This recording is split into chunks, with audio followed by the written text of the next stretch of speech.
ఈ టీ బంకుల దగ్గర కిల్లి కొట్టుల దగ్గర నువ్వు తెలుగుదేశం, అతను కాంగ్రెస్, ఇతను వైసీపీ, అతను బీజేపీ అని చెప్పి మేము సంకల్ప పట్టుకుంటే కాదు.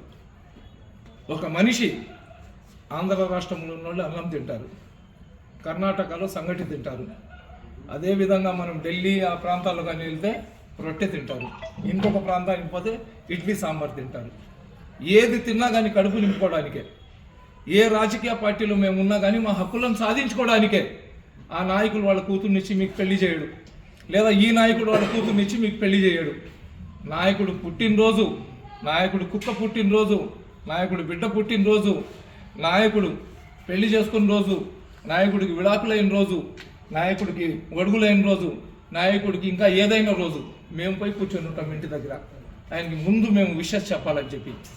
ఏ ఒక్క నాయకుడైనా కానీ కార్యకర్త పుట్టినరోజుకి వాడి ఇంటికి వచ్చి కేక్ కోసి అన్న నీకు జన్మదిన శుభాకాంక్షలు అని చెప్పి ఏ పార్టీ నాయకుడు కానీ, అది వైసీపీ కానీ, తెలుగుదేశం కానీ, కాంగ్రెస్ కానీ, బీజేపీ కానీ, కమ్యూనిస్ట్ కానీ, ఏ రాజకీయ నాయకుడు కానీ ఒక సామాన్య కార్యకర్త ఇంటికి వచ్చి చెప్పిన సందర్భం ఏదైనా మీ ఊర్లో ఉంటే నాకు చెప్పండి.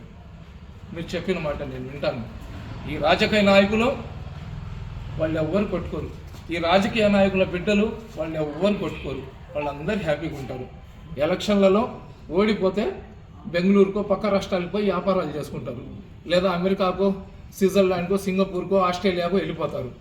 ఉదయం లేస్తే ఒకరి ముఖాలు చూసుకోవలసిన మేము, ఉదయం లేస్తే ఒకరి ముఖాలు ఒకరు చూసుకొని బ్రతకాల్సిన మేము, ఉదయం లేస్తే ఒకే మసీదులో నమాజులు చదవాల్సిన మేము, ఎవరైనా చచ్చిపోతే నలుగురు ఖాందా ఇవ్వాల్సిన మేము, కేవలం ఈ రాజకీయ పార్టీల జెండాల కోసం ఒకళ్ళని ఒకళ్ళు అసహించుకొని పోతున్నామంటే అల్లా యొక్క ఆజ్ఞను, మొహమ్మద్ ప్రవక్త గారి ఆజ్ఞను మేము ధిక్కరించిన వాళ్ళం అవుతున్నాం.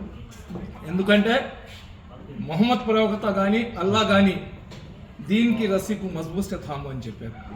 దీనికి రసీకు మజ్బూస్తే థాము అన్నారు. ఒక వ్యక్తి మాకు ఎదురుగా కనబడితే మొహమ్మద్ ప్రవక్త సల్లల్లాహు అలైహి వసల్లం గారు రోడ్డు మీద వచ్చేటప్పుడు అతనికి సహాబీలు సలాం చేయడానికి దాక్కుని ఉండేవాళ్ళు అనమాట. ఎందుకంటే అస్సలాము అలైకుం యా రసూలల్లాహ్ అని చెప్పడానికి. వాళ్ళు సలాం చెప్పే లోపలే వాళ్ళ మొహమ్మద్ ప్రవక్త గారు సలాం చెప్పేవాళ్ళు.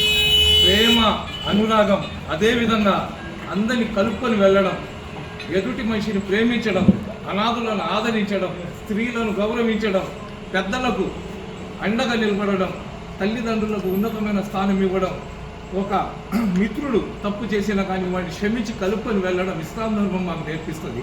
అదేవిధంగా మా ఈమాన్లో సగం ఈమాన్ ఈ దేశాన్ని ప్రేమించడం, వీటన్నిటిని మనం కాపాడుకొని ముందుకెళ్ళాలా. భారతదేశ చరిత్రలో షహీద్ టిప్పు సుల్తాన్ గారు